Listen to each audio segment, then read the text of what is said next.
Of course, I'm muted. What is up, everyone? Welcome to Making the Grade, the weekly look at the Cardinals PFF grades from the game that was, and the game that was disappointing, wasn't it? This was a rough game. You know, I know that the Rams game was a game maybe we thought maybe we had a chance to win, but we didn't. um, and I know this is a rebuild. I've talked about that a lot, but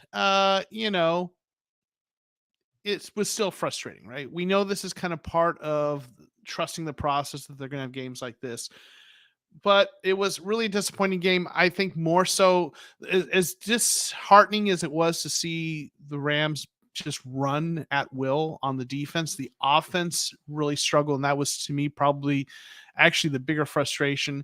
So we're going to get into the PFF grades, talk about what patterns are there, what things we're seeing. Real quick, I want to say to Peo Time, really good dude, a Rams content creator. Hey Joe, good game. Hey man, I'm sure you enjoyed it. Glad to have you in here though. Zach is a good dude. Thanks for dropping by. Eric Garza, good afternoon. Thanks for hanging out with us. We got Keith Davis. Hey Joe, let's roll. Appreciate you, Keith. So we're gonna look at the PFF grades, talk about the patterns. So let's jump right into it. On the offensive side, the grades were not great, right? You see some green, not any blue, right? It was a rough game, and that showed up in the grades, especially on the offensive side. Just scanning them, you see there were a couple of players, Wilkinson, once again, Dennis Daly, our left guards really struggled. It wasn't a good game on the offensive side. So when we look at the defensive side, it wasn't much better. The grades were still kind of rough, right, across the board. So really, it wasn't a great game. So let's start where I like to start each week, which is looking at the offensive line, okay, and see what we're getting there. So I'm going to sort it by pass blocking snaps as what I found is the easiest way to get the offensive line up at the top. And, this was not a very good game on the offensive line side. Hjalta Froholt had probably the best game, at least grade wise, as an offensive lineman, 64.1. His run blocking was 70.0, pass blocking 61.9. Eric is saying that he thinks that Parrish played above his numbers, which is, entirely possible. He had a penalty here that probably was costly in that. His grade was 50.6. His pass blocking was better than his run blocking. They weren't great, but they weren't Elijah Wilkinson bad, and we'll get to that. Keith Davis, is it too late to trade Ertz and just go with McBride? It's not too late. I've said this before. I just wonder what his trade value is. But we'll definitely talk about the tight ends. If they could get something for him, I think that would be a good thing to do, and just, kind of get McBride out there more. But in terms of the offensive line, Parrish Johnson Jr., his grades were kind of Will Hernandez didn't have a great game. He's been one of our best offensive linemen this year in terms of consistency. Froholt had his best game. Humphreys had a rough game. And there, on Twitter, a number of folks who, do Cardinals content on Twitter and follow the Cardinals have talked about this. And, Humphreys just hasn't been it this year. He's had, and in fact, let's take a quick look at his grades overall this year, game in, game out. He's had a few okay games. But overall, it has been a rough year. If this will load up, here we go. So looking at this, 47.8, 64.3, 66.7, 49.8, 67.8, 47.1. If you look at his career, this is easily his worst seasons, at least at this point, right? We'll see if he brings his grade up. He's got a 54.9. And you see it throughout his career. I mean, his lowest grade before is a 64.5. He's had some really great years. It just feels like, when they drafted Parrish Johnson Jr., I talked about this in the video I did about that, about the draft pick. And I've talked about this a little bit. It just, to me, feels like this is DJ Humphries' last season as a Cardinal. So in the grades, there's just not been good for him. I think it's a matter of time before we see Parrish Johnson Jr. at left tackle. Now, Parrish Johnson's grades haven't been great. I know people say, that he's playing better than those grades. 53.8, better than what DJ Humphries has done. Uh, and I will say this, and this is an aside. I earlier looked at like offensive line grades across the league. In fact, we can even look at this. Let's go to player grades. And one of the things I noticed is, especially with guards, the grades are down across kind of across the board this year. So like let's look at guards, okay? You got the guys up at the top, right? You've got some really good guards up at the top, right? But like look, I don't know, and maybe I don't have data to compare this to say empirically for sure that the grades are down, but it just seems like a lot of grades that are pretty low. I don't know, a lot of 50s and 60s, guys that Kevin Zeitler 64.9, just I don't know, it just felt like there were a lot of pretty low grades. Handful of them up high. When we look at let's look at tackles and centers real quick too while we're at it, I suppose. This is tackles. There's some tackles grades are a little bit better, I think, than we're seeing. And then we'll look at the centers real quick. I think the centers grades, but it felt like the guards, it felt like when I was looking at guards in particular, it felt like the drop off was pretty quick. And then I don't know, maybe that's just my impression, but just a lot of starting guards that are pretty low grades in the 40s and 50s. So I don't know. But nonetheless, it wasn't a good game. Will Hernandez has definitely been, at least grade wise, our best offensive lineman this year. He even didn't have a great game. It was rough. Okay. Wilkinson has been such a disappointment though. I mean, 33.7, his pass blocking grade of 8.5. Now, Aaron Donald will do that to you. Okay. But, and Dennis, Daly also really bad grade. So that's a consideration. But you got to do better than that. You got to at least hold up a little bit of that. And he's been bad all year. We've talked about this, right? I mean, this is really, he's had a few stretches that were not abysmal here, but overall grade of 33.5, it's bad. I'm really disappointed. I thought I liked the signing. If you look at throughout his career, he's been better than that, right? I don't know if it's because he hasn't fully recovered from injury. He was out with an injury for a while with the Falcons. I don't know if it's a scheme fit. I don't know if he's just lost it. I don't know, but it has been bad, and we're going to need to see an improvement or someone else. I don't know why we didn't see more of now they got Daly in there. That's the guy they like, but the other offensive lineman for them, Colin, right? Tristan Colin. He's a guy who graded better. I don't know why you're not seeing more of him, but offensive line was rough. Okay. More so, a little bit more so in the run blocking, I guess. The pass blocking, although, well, in the middle for these two is really bad. So I guess that was actually the sore thumb. Aaron Donald, though, right? So, all right, a little baseball going on here. I hate Bryce Harper. There we go. Offensive line was rough. Okay. Now let's go by position here. Next thing we're going to look at is the thing we were talking that was mentioned here about the tight ends. And, we talked about the tight ends recently and how, McBride had been gaining in snaps and then he took a step back. Well, this week he led all tight ends in snaps and PFF grades. This was encouraging. 72.0, right, for his grade, 44 snaps compared to 35 for snaps, 15 for Swaim. If we look at McBride throughout the year, his snaps, 23, 32, 30, 20, 19, then up to 44. His grades have been pretty solid. He's graded pretty well, 68.1.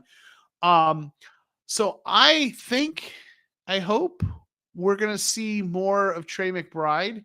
And maybe this is the beginning of the trend. I suspect that the snap distribution is a game plan sort of a thing, in terms of what the game plan is and what each tight end does.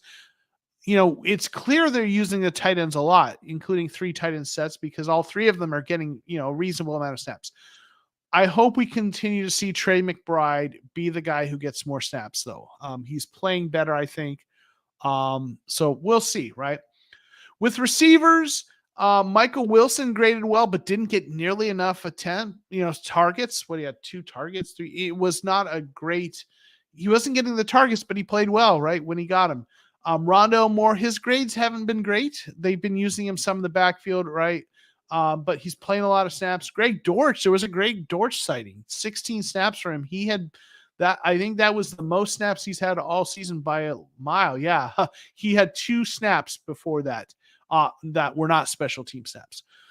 So it's nice to see, Greg Dortch in there a little bit. Zach Pascal had 11 snaps, Michael Wilson, Hollywood Brown 68. None of the receivers except Michael Wilson really graded particularly well, but the offense, wasn't moving the ball really well at all, especially in the game. Yeah, Bowers out of Georgia coming this next draft, maybe. Right? Listen, that'd be something, right? Do you think they'll give Tune a try or stick with Dobbs until Kyler is ready? That's a good question, Keith. I think they're going to stick with Dobbs. I think they trust his intelligence with the playbook, and I think Tune, as much as Dobbs has been up and down, I think Tune, a rookie, would struggle even more. Maybe I'm wrong in that, but I think they're going to stick with Dobbs. I think Kyler's return is just around the corner. I think it's not as far as people think. We'll see. But I do think they're going to stick with Dobbs. His intelligence, yes, he had a rough game, but his intelligence, his command of the playbook, I think they like that. They think they trust him to be the best option at this point. I know a lot of fans wouldn't mind seeing Tune. Like, there's a part of me that would like to see what Tune can do, right? I mean, it's the unknown. It's intriguing. I just suspect they're going to stick with Dobbs until Kyler's ready. I think they like what he brings, driving the bus, even though it's going to be up and down. That's what you're going to get with any backup. But that's my inclination. We'll see, though, right? So receivers didn't have a great game. Michael Wilson was the best graded, but wasn't really a big part of the offense. We'll come back to quarterback. That was a concern. The running backs all graded reasonably well. Damian Williams, Keontae Ingram, Amari DeMarcado, they graded reasonably well. I think the offensive line didn't do them a lot of favors, but it was at least nice to see them play well. And I think to the eye test, they all did some nice things on limited number of snaps. I think running back isn't, even though James Conner said that's not our biggest problem. It really is more about the quarterback play, which we'll talk about and the inconsistency sometimes with the offensive line, especially our left guards. Joshua Dobbs, boy, oh boy. So his run grade was good. He runs the ball well, but his passing grade 51.6 was pretty bad. And watching the game, the eye test reflected that. He only had 1 interception, but he could have had like 3 or more. There were a couple other bad passes that he got lucky that they weren't intercepted. And other passes he missed. It was just a rough game. They moved the ball a little bit early to get those 9 points, and then they just couldn't do anything. And it really did feel like a lot of it was just the quarterback not getting it done, not finding the right receiver, not making the throws. It just, man, it's certainly Aaron Donald, devastating. That interior offensive line certainly didn't help, and that's a big part of it. But it was a rough game for Dobbs. Now, I take a bigger picture view on this. Joshua Dobbs is a backup quarterback who's been called upon to start. And when that happens, you're going to have up and down games. You see, he's had 3 what I would call decent to good games and 3 bad to awful games. And that's why he's a backup quarterback. As backup quarterbacks go, I think he's a good backup quarterback. It's just, your backup quarterback shouldn't be expected to play 6 games. You expect them to play 2-3 games max, and they're going to be good in 1 or 2 of those, right? And if you're lucky, they'll be good in all 3 of those. But that's not what's happening. So, I keep a balanced perspective on Dobbs. He's doing what we would expect. He's a backup quarterback who can look competent and execute the game plan at points, but is not going to be able to do it consistently, right? Yeah, and I agree. He's better than Colt McCoy would have been right now. McCoy's arm, I think, just is really is kind of toast, I think, is just what the rumors are. So yeah. Grandizer, thanks for being here. Grandizer doing what he does well, just holding it down in the chat. Appreciate what you do, Grandizer, as always. Thank you so much. Hello at last. Mr. Blonde, Victor Vega, Reservoir Dogs, Michael Madsen, Joseph. Nice. It's been a while, but I've seen that movie. Yeah, good old Tarantino flick. All right. So, offensive side, the grades were low and not surprising that they had a hard time moving the ball. Joshua Dobbs had a rough game. Kyle, waiting for Kyler to get back, right? It is what it is, right? Yeah, right. That single digit for Elijah, right? That is rough. That 8.5 pass blocking.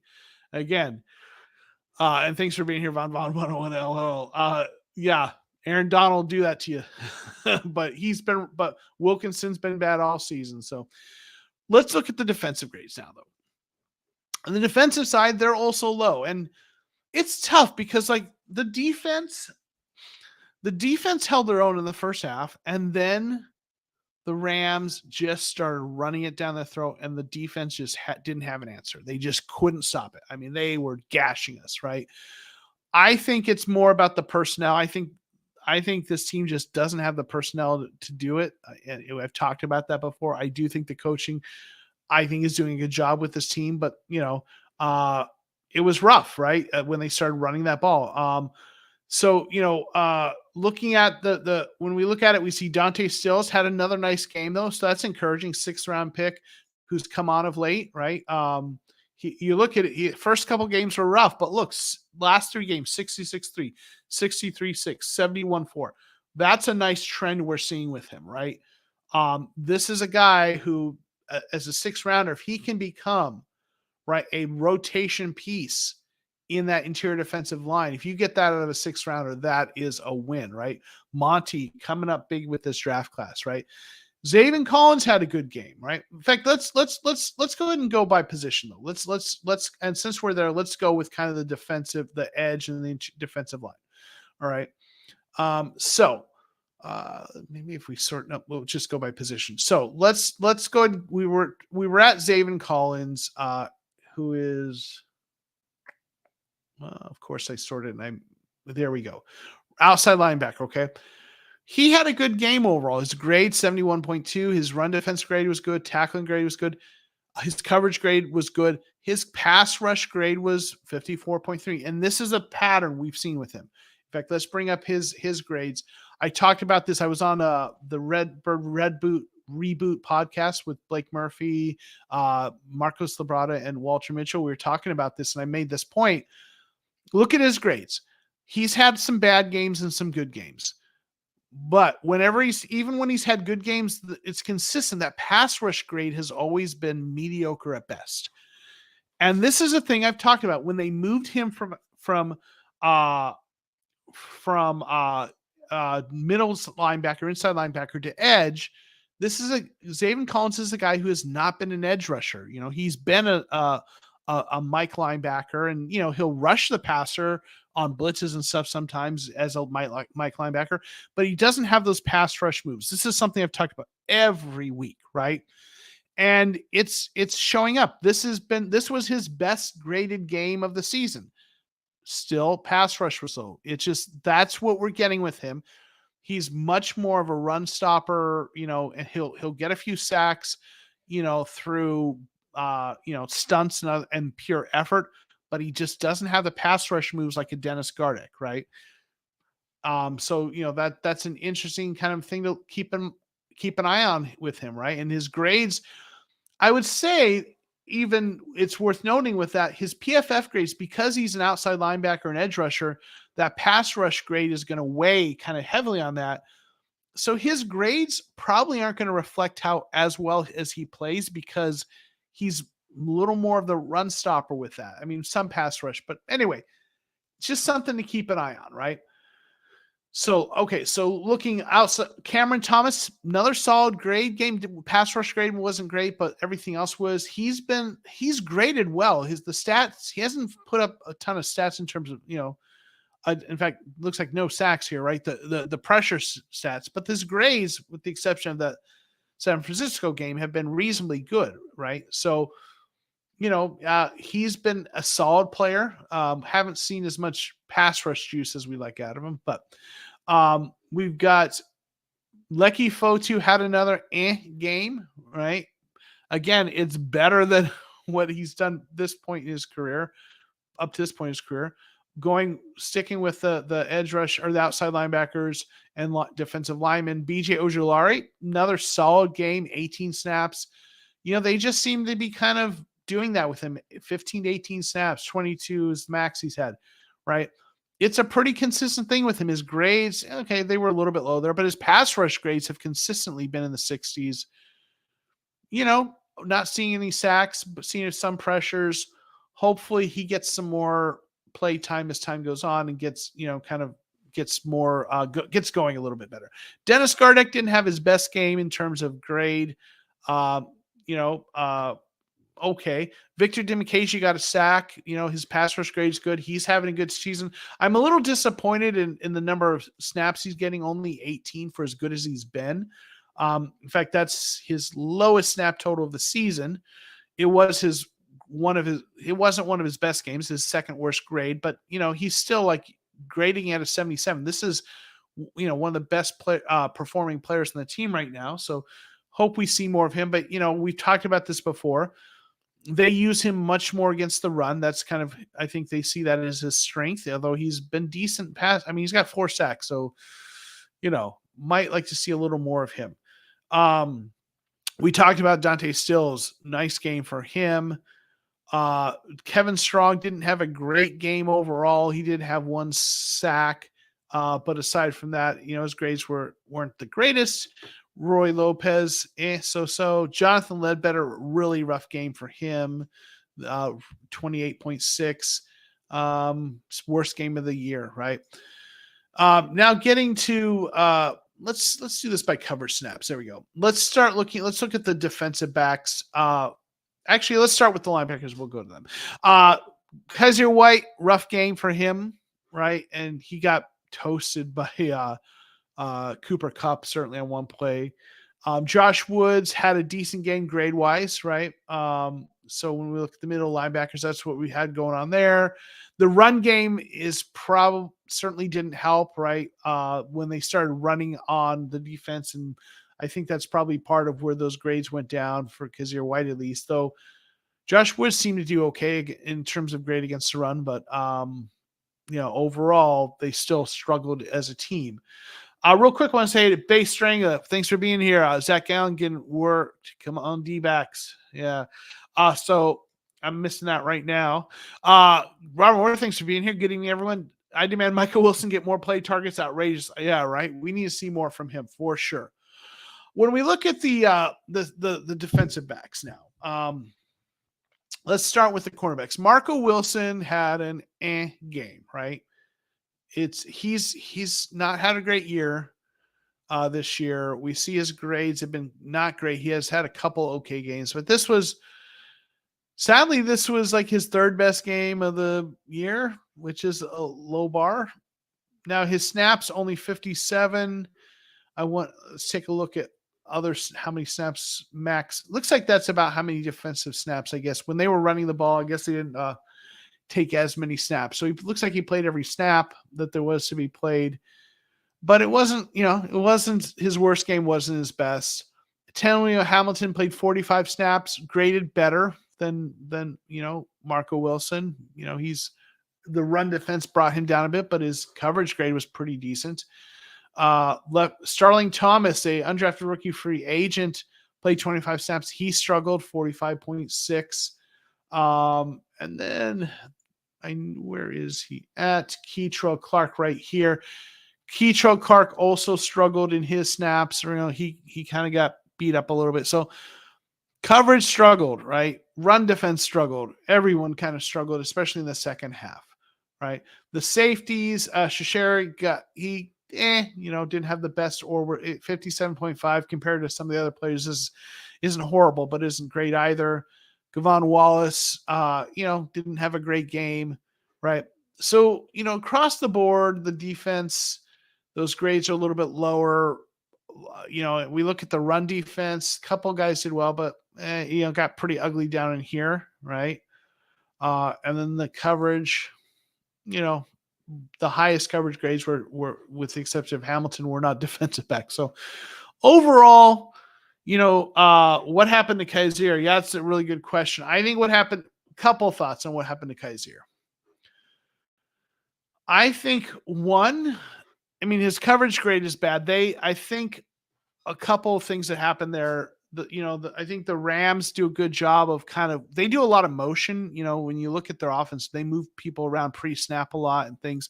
And I think they do some things to create what are for them advantageous mismatches, and for us disadvantageous. And there was the one play where they had Kaiser White was on Cooper Kupp, right? And he had that nice long, you got to play a nice long play on it, for the Rams. And I think some of it was those coverage snaps where they got him kind of in positions that were disadvantageous, right? Yeah. Right. Yeah. He's not Fred Warner. Exactly. So, and the Rams are good at doing that. With that pre-snap motion, that's what they do. Right. So I think that's part of it. That you certainly see the coverage of 37.5. The run defense, 40.8. Kaiser White is the Mike linebacker. He's probably, better suited to be like a will linebacker, the weak side linebacker.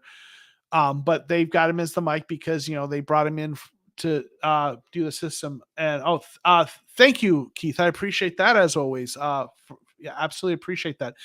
So I think, he's more suited, I think, typically to be a weak side linebacker, but because, and TJ Edwards, I think, was the Mike linebacker in Philadelphia. And White was more, I think, the weak side linebacker there, but they brought him here to play the Mike because Edwards signed somewhere else. For whatever reason, they didn't go after Edwards. They liked Kaiser White. He was probably, I think he got paid less. That might be part of it, but they brought him in, made him the Mike.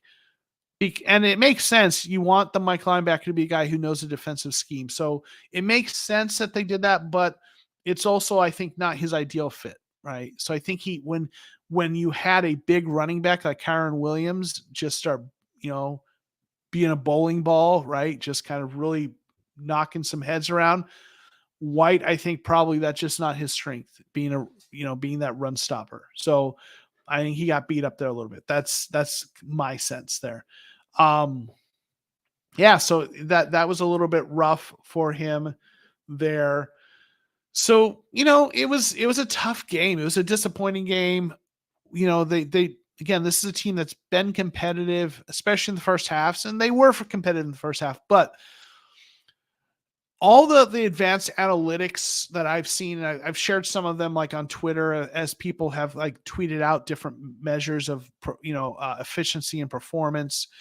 One of the things I've noticed is that a lot of metrics have had the Cardinals offense prior to this game. They've been kind of very middle of the pack offensively, like an average offense in a lot of different measures, which is, to me, when you consider they're starting a backup quarterback as their starter and a new system, to me, that's a win. If they are league average on offense, that's a win in their circumstances situation. This game, they weren't, but they've been kind of league average. The defense has been, in all the advanced metrics, has been pretty bad. Not as I joked on Twitter that the defense has been bad, but not Vance Joseph bad, because the Broncos are way down there. So the defense struggling wasn't a big surprise. Kind of expect it. To me, the bigger disappointment is that the offense just became so anemic, especially in the second half. They got, those 9 points. They just couldn't get anything going. An offense that had managed to be league average, right, didn't this time. And to me, that's the biggest disappointment. Keith, thank you again for the kind words. The PFF grades add so much to the discussion. Thanks for doing this. Hey, I'm glad to do this. This is definitely kind of my lane. I definitely enjoy getting into this side of things. So yeah, so to me, the offensive side was the bigger disappointment. Expect the defense to struggle based on personnel. Absolutely expected that. And the defense actually held their own in the first half until the Rams started running it down their throat. And if the Cardinals offense had been able to do a little bit more, maybe that game script would have gone a little bit different. I don't know. Yeah, James Conner has been a huge cog in this offense. He'll be missed. I love James Conner, but at the same time, like, I think running backs, you can make it work with lesser running backs if you get everything else going. And I think the offense, Dobbs really struggled this game. To me, that's kind of the biggest thing. We definitely miss Connor, but the running backs, graded reasonably well. They're not Connor. I get that. Yeah, it was like, again, I have a pretty broad perspective on this season that it's year one of the rebuild. It's all about getting the culture and the system. So I'm okay with the outcomes not being great. This one was a little, I don't know why or how, but this game was more disappointing to me than any other game. And maybe it probably is just how flat the offense was. That they just really couldn't put any points on other than field goals. And only really in the first half. So it was a tough game to watch for me. Real quick, we'll look at the Rams. Stafford, had a great game. Cooper Kupp, great game. Kevin Dotson, guard, so some good games, offensive line. Rob, haven't seen Kyron Williams. Obviously, he had a running grade of 90.3. That guy was a beast. And then the grades go down a little bit, right? But overall, really the real story, it seems like, is Kyron Williams, and then Matthew Stafford, Cooper Kupp had some nice games, right? They did a good job containing Puka Nacua, right? There was one pass Nacua dropped in the end zone that was Cardinals got lucky. He dropped that. That was more on him. Catch he would have normally made, but it was much more Matthew Stafford, Cooper Kupp, and Kyron Williams, right? That running game. That's really the thing that really got things going for the Rams. And really when the Cardinals could not stop that running game in that second half, that was it. That was the thing that really sealed the deal for them. On defense, no surprise that Aaron Donald's up there, right? Aaron Donald doing Aaron Donald thing, blowing everything up. Byron Young, a rookie out of Tennessee, I believe, edge rusher. Out of Tennessee, guy that they drafted in the third round. He has had a nice year for them. Really nice year. A couple of down games, but yeah. So, he led them. He had a sack, some nice, pressure numbers. Ernest Jones, linebacker. So they had some nice grades on that defensive side, right? Shutting down our offense. So we'll look at one last thing before we get out of here. We'll get to the Cardinals, like where they're looking at now in terms of their lineup and the grades overall for the season. So on the defensive side, right, this is the base personnel, right? Strong, Kevin Strong is listed here as the nose instead of Fotu, so they're playing him a little bit more there. Hamilton grading reasonably well. A lot of yellows and oranges, though. You want to see more greens, and we're not seeing it, right? Getting to the nickel personnel, that brings in Gardeck, right? Defensive grades are kind of ugly, right? Offensive grades, there's a little bit more green. Wilson, Brown, right? Hernandez, but Wilkinson, that you never want to see that orange, right? Humphreys, Paris Johnson, he's doing some nice things. He's a rookie. I'm not worried about him. Furholt, Dobbs grade down a bit. DeMarcado is who they've got listed here just based on snaps. Ertz hasn't been good grade wise. More. We'll go to the 12 personnel, 2 tight ends, which we see a lot, right? brings McBride in. He's graded well. Not enough green, right? Not too much orange and yellow. So yeah, so it's been, again, this is what we get with the rebuild. This is what we have to kind of prepare ourselves for. It's going to be rough. Hopefully there'll be some better weeks. Yeah, Humphreys. Again, I want to see. I almost want to see Paris Johnson Jr. move to left tackle. If you do that, does Humphreys start at right tackle, or do you start Beachum? I don't know. I think this is Humphreys last year with the Cardinals. I think they move on from him. I think Paris Johnson Jr. gets the start at left tackle next year. I think they either bring back someone like Beachum for cheaper, or they draft someone. Grimdark, help keep me sane, Joe. Yeah. Yeah. The sanity thing is, hey, Monty is doing a good job with the rookies, right? I mean, they have done a good job with the draft class. He's going to have a lot more picks. Year 2 should be a lot better. Kyler's coming back. For now, this is the valley. This is the valley of the season. It's the toughest part, and things are hopefully going to get better. Yes, let's go Diamondbacks. Did they do something good? I don't know. I keep telling myself it can't get much worse. I mean, listen, I still have long-term optimism. They're building something. It's rebuild. That's what it's supposed to be like. We're seeing, again, what would be worse is if the rookies weren't getting any playing time, right? Which is what is the Vance Joseph special, right? And what we are seeing is they're playing Keitrell Clark. They're playing Michael Wilson a lot. Paris Johnson Jr. is playing. Dante Stills is playing, right? That's 4 rookies right there. BJ Ojulari, he's not starting, but he's getting snaps, right? That's 5 rookies right there who are playing. And one of them who isn't playing is because he's injured, Gaines, right? Another one isn't playing because he's just coming back from the physically unable to perform list, or whatever the list that Garrett Williams was on, and he's in his practice window. He'll be, if they were playing Starling Thomas when Garrett Williams is ready, I imagine we'll see him in there. So they're playing the rookies and we're seeing nice things from the rookies, right? That's certainly something to have hope about. But we got to get through this valley, right? While they're doing the rebuild. So I'm still excited about the future. I'm just kind of trying to keep my sanity as it's a tough time. And we talked about this at the beginning of the season. We're going to have to kind of calibrate our expectations, and we're going to have to wrap our head around what we're doing is we're going to watch for who are the players that emerge, right? Okay. Right now, Michael Wilson's looking good. They're not using him enough, but he's looking solid. So there's something there. Paris Johnson Jr. is showing us some things.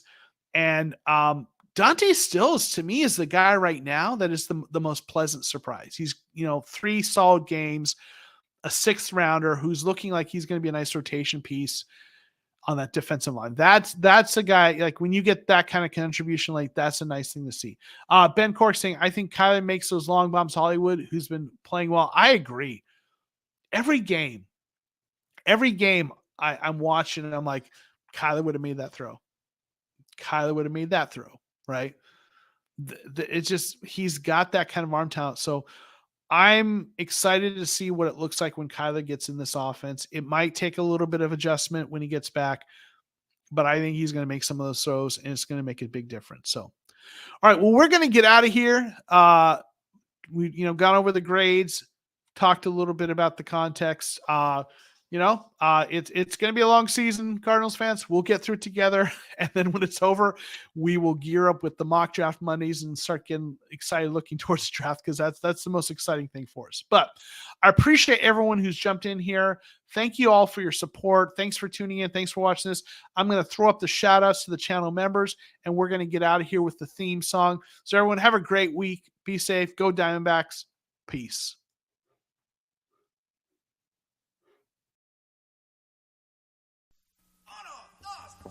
Hey, yo, it's Joe Mo. He's the host of Mock Draft Monday on the Cardinal Show.